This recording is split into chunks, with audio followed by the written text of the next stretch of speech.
All right, folks, welcome to APH 503. Joseph Kursky here at your service, serving as your instructor. It's a huge honor to do that. I love working with educators at all levels, primary, secondary, university, community college, technical college, libraries, museums. That is my main role here at Esri on the education team. And I also, like you, I also love teaching. So I'm just very grateful that you're part of this APH 503 course. What I had intended to do today is mostly just to hear from you to see what you've got, if you've got any concerns or questions or comments about the course. And since we don't have that many people on here, I'm just going to go through some core content that I think is important for us to kind of grasp, and then keep it pretty short. I'm going to share this one right here, Changing the World Through Spatial Thinking and Geotechnologies. Hopefully everybody's seeing that okay. You can let me know in the chat box if you can see this all right. But this is really the heart and soul of what I love to impart to people, is that we're not just teaching with some sort of little tools that are sort of marginalized and in someone's, on someone's server in the back corner of an office. We're actually teaching with some really solid core tools, some really solid data. We're teaching solid content. That's what I love about this APH 503 course.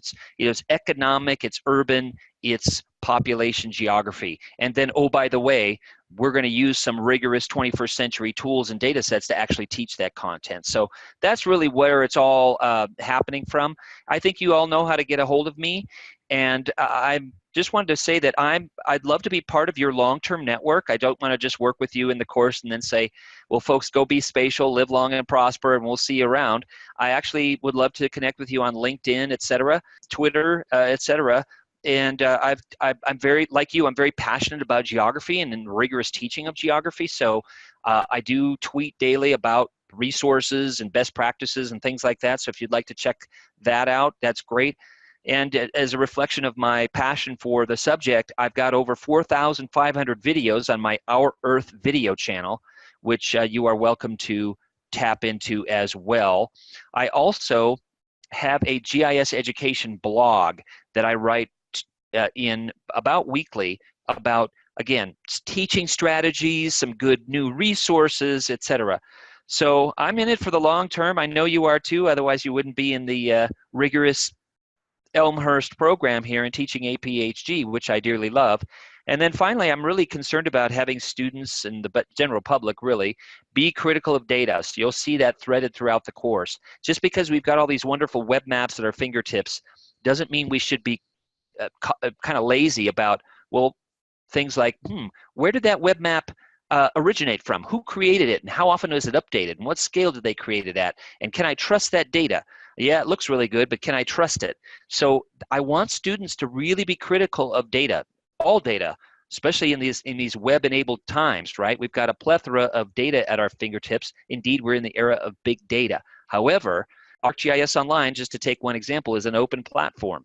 That means your middle school students, your high school students, your university students, your United Nations Environment Program, World Health Organization, the Illinois Department of Transportation, and everybody in between is contributing to that same platform. Is all that data of similar quality? No. And I'm not saying that K-12 students can't produce rigorous content, because they certainly can, and there's lots of good examples. I'm just saying that there's no data police at Esri or anywhere else saying you cannot put that data up there.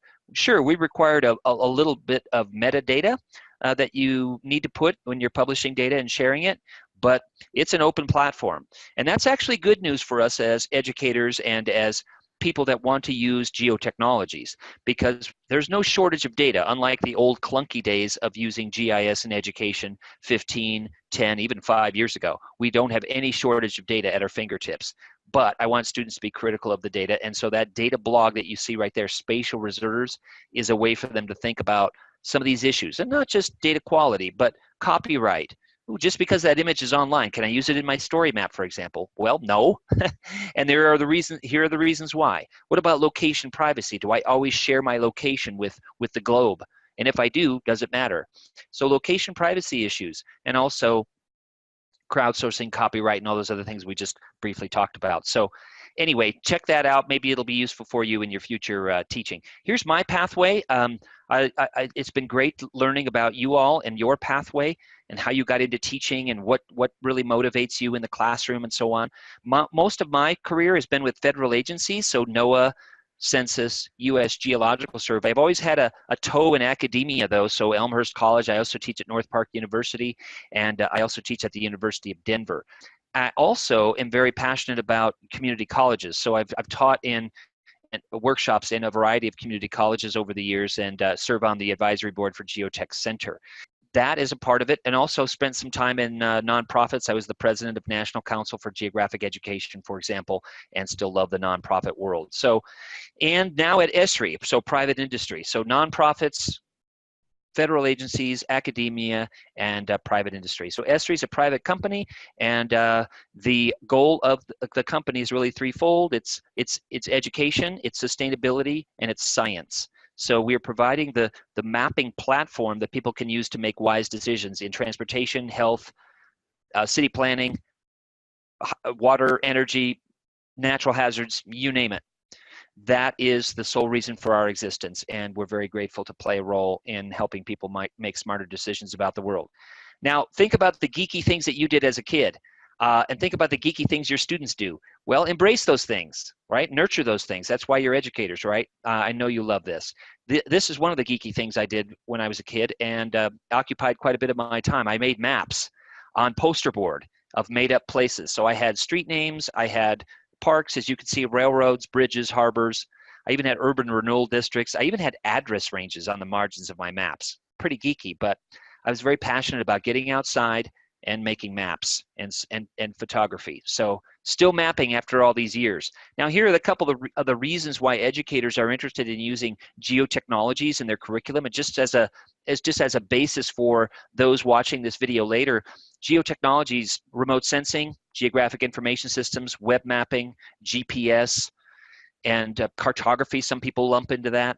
So there's nanotechnologies and biotechnologies, and geotechnologies, nanotechnologies, and biotechnologies were listed as the 3 hot fields by the U.S. Department of Labor way back in 2004. So we are firmly anchored in what the U.S. Department of Labor says we need to be teaching this to enable students to have the kind of jobs that will appear in the 21st century, and indeed have already appeared.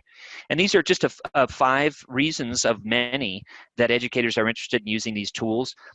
It provides a problem-solving toolkit that students can say, well, I'm going to look at litter in my community, or I'm going to look at water quality, or I'm going to look at global tsunamis. I mean, and everything in between.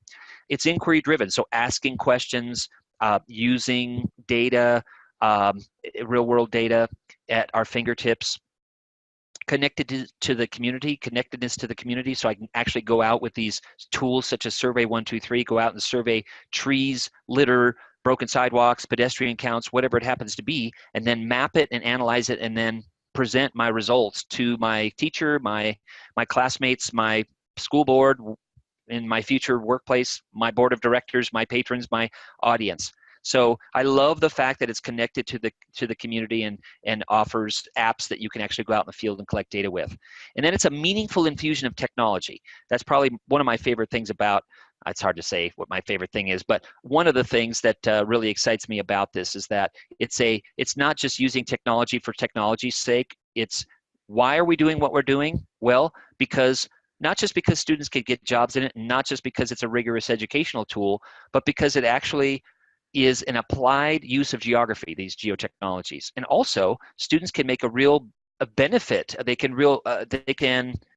benefit their community. They can gain some real communication and job skills with this. But even more importantly than all that, they're making a positive difference in our world. They're making wiser and smarter decisions no matter what field they go into. So I truly believe that GIS is making a better world. We are saving money. We are saving fuel. We are saving people's time. We are making our cities smarter and more efficient. So all of that is to say it is a meaningful infusion of technology. Now, let me draw a little distinction between teaching with geospatial technology versus teaching about. There's some overlap, to be sure.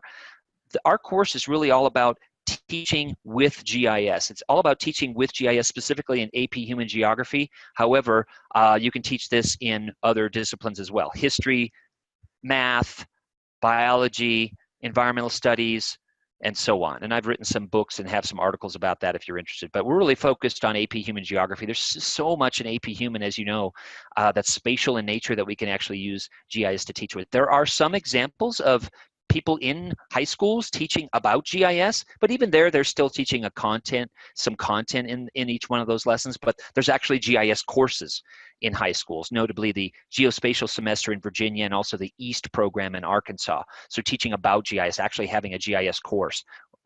This is a embedded web map here. This is a story map in ArcGIS Online. Let me just show you that this is a bit geeky with the symbology we have on here, little red schoolhouses. But the idea is, though, let's just zoom into the Chicagoland area. There is no shortage of schools actually with an ArcGIS Online account. So for example, if I click around at these, right, you know that this is a GIS database behind the scenes, and you can get attributes or the tabular information for each one of these points. And so you can see that, yeah, there's lots of schools using this. I'm not alone. And the good news that I wanted to impart to you today is that there's a network of people around you and around the world that are using geospatial technologies in rigorous ways. And so this is a web map that actually just shows that. There are also community colleges and universities with GIS programs, so I'm sure you talk to your students about this all the time, but just in case you need a resource, here is a map from our Geotech Center colleagues, and so this actually shows some of the, well, ideally all, there may be some gaps, but hey, there are university and community colleges and others that actually offer geospatial technology courses in their college or university, sometimes whole programs, sometimes certificates, sometimes advanced degrees, bachelor degrees, and so on. But they're doing something with geospatial technology. And so that's exciting to me as an educator, and I know it is for you as well. So, gosh, look at this, no shortage. I'm going to zoom into a college that we kind of hold near and dear. Here's Elmhurst College right here. You can get more information for any one of these colleges with this map. Geotechcenter.org maintains this particular one. We used to maintain it at Esri, but then Geotech Center did such a magnificent job. We gave them our database, and then they supplement it with their own information. So it's a good resource for where can I go to keep on my track of using geotechnologies. And these are certainly not the only places where you can study with GIS. I mean, there's whole university programs and other places that are not listed here that are using GIS in a school of public health or in a school of business or something. These are just focused on GIS as a subject in this case. Anyway, thought you might be interested in that. Also, the geospatial technology competency model you may have heard about in your other courses here at Elmhurst. But this is a nice framework, and one of the reasons why we love it so much is that it helps students and faculty identify gaps. Where am I missing? If these are the competencies needed for people using GIS in the workplace, where am I missing? What do I need to take then to fill those gaps? What courses, what training, what books do I need to read, etc. Another reason why I like this is because if you pan around the bottom of this, you'll see some of the core things that are personal competencies behind the scenes. Am I organized? Am I ethical? Can I deal with data? Those sorts of things are really fundamental behind all of this. So, forgetting about the GIS skills at the moment, if you're not organized and you can't deal with data, you kind of need to build those up in part before you can go on to the other competencies.